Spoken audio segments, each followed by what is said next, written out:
안녕하세요. 푸른하늘입니다. 저는 1998년부터 2000년까지 군생활을 했었습니다. 벌써 올해가 전역한 지 23년째 되는 해 같은데요. 제가 군생활 했을 때의 해병대 병영 문화와 지금의 해병대 병영 문화는 분명히 차이점이 있을 것 같습니다. 그동안에 또 시대적 상황도 많이 변했으니까요. 저는 해병대 전역자로서 또 해병대에 대한 관심이 좀 많이 가지고 있고, 그러다 보니까는 언론 보도라든가 신문 기사를 주의 깊게 보고 있습니다. 그런데 잊을만 하면 한 번씩 나오는 그 해병대 관련된 어떤 가혹행위들을 보면은 참으로 좀 안타까운 부분이 있습니다. 이 좋은 전통들은 좀 잘 이어져 갔으면 좋겠고, 이런 악습들은 빨리 사라졌으면 하는 바람을 가지고 있습니다. 최근에 제가 해병대에서도 이 병영문화 혁신을 위해서 많이 노력한다는 소식을 들었는데요. 좋은 부대 사례가 하나 있어서 좀 소개를 해드릴까 합니다. 기사화된 내용인데요. 제가 댓글에다가 기사 내용은 링크를 남겨놓겠습니다. 해병대 1사단 포위대대입니다. 이 포병대대는 장비를 나누는 부대이다 보니까 아무래도 군기가 좀 더 다른 부대에 비해서 셀 것 같지만, 또 그와 다르게 상당히 좀 자율적으로 운영되고 있는 것 같은데, 핵심은 그거 같아요. 이 동아리 활동이 가능합니다. 사실 제가 군 생활할 때는 동아리 동자도 꺼내기가 힘들었고 뭐 그런 것도 없었는데, 이 동아리 활동이 가능하다는 게 부대 운영의 가장 핵심 같습니다. 이 동아리 활동이 단순 어떤 동아리 활동이 아니라 자기 개발을 할 수 있는 동아리 활동이더라고요. 보니까 태권도, 풋살, 영어, 헬스, 또 그 외에 또 다채로운 동아리 활동을 할 수 있다고 합니다. 그러니까 이제 본인의 임무에 맞는 훈련도 하겠지만, 그 외적으로, 그 일과 시간 외적으로는 이 동아리 활동이라든가 휴식이라든가 자기 개발 시간을 확실히 보장해 주다 보니까 오히려 이 병사들의 만족도도 좋고, 그리고 더 군 생활이 열심히 하는 그런 부분이 있는 것 같습니다.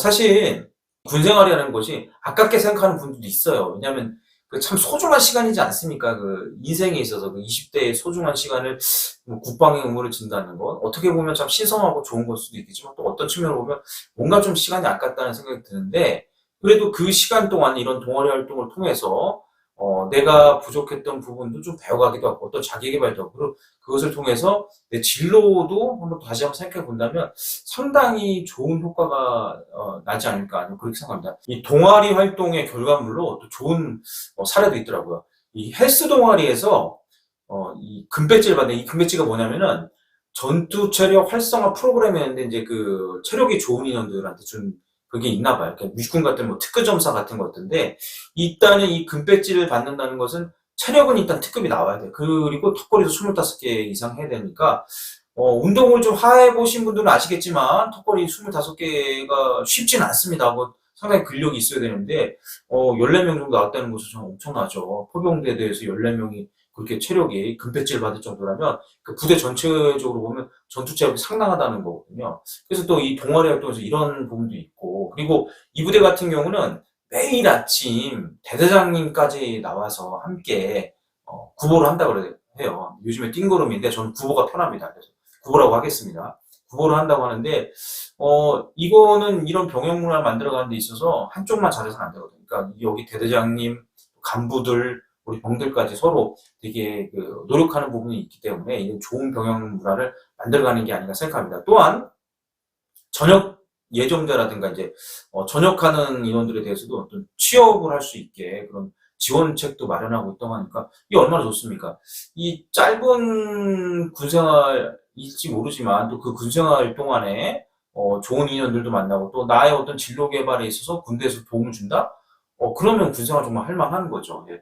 그래서 이런 부분들이 좀 다른 부대로도 좀 많이 좀 전파되어서 우리 해병대가 좀 아까 소재 말했듯이 좋은 전통들은 이어가고 악습들은 없애고, 그래서 정말 훈련은 실전같이 하며 또 휴식 시간에는 자기 개발도 하고 휴식도 편하게 할 수 있는 그런 문화가 잘 정착된다면 정말 명실상부한 강군으로서 거듭나지 않을까 생각해 봅니다.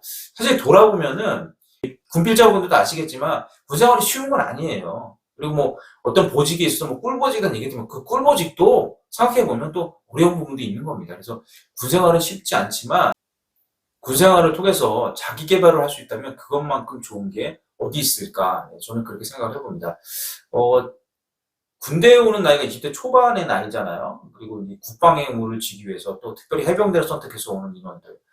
그래서 그 해병대 한 부대에서 선후임 관계로 만났는데, 그거를 생각해보면 참 귀하고 소중한 관계인데, 어떤 선임과 후임과의 관계로서 상처를 주고 상처를 받는다? 그래서 군 생활을 돌아보면, 아, 정말 생각하기도 싫다? 이렇게 되면 그 얼마나 슬픈 일이겠습니까? 그래서, 선임을 존중하고 후임을 사랑하는 이런 문화가 잘 정착됐으면 좋겠고, 지금 이 해병대 1사단 포위대대 이 사례가, 물론 언론에 보도된 거기 때문에 조금 더 좋게 표현할 수 있을지 모르지만, 어찌됐든 그런 노력들이 계속 이어진다면 좋은 병영 문화가 정착되어 가지 않을까, 저는 그렇게 생각합니다. 그래서 우리 해병대가 더욱더 강군으로 거듭나길 바랍니다. 지금 이 순간에도 대한민국을 지키고 있는 국군 장병들의 노고에 감사드립니다. 우리 국군 장병들의 장비도 잘 개선되고 또 처우도 개선돼서 군 생활이 정말 보람이 넘쳤으면 하는 그런 바람이 있습니다. 감사합니다. 필승!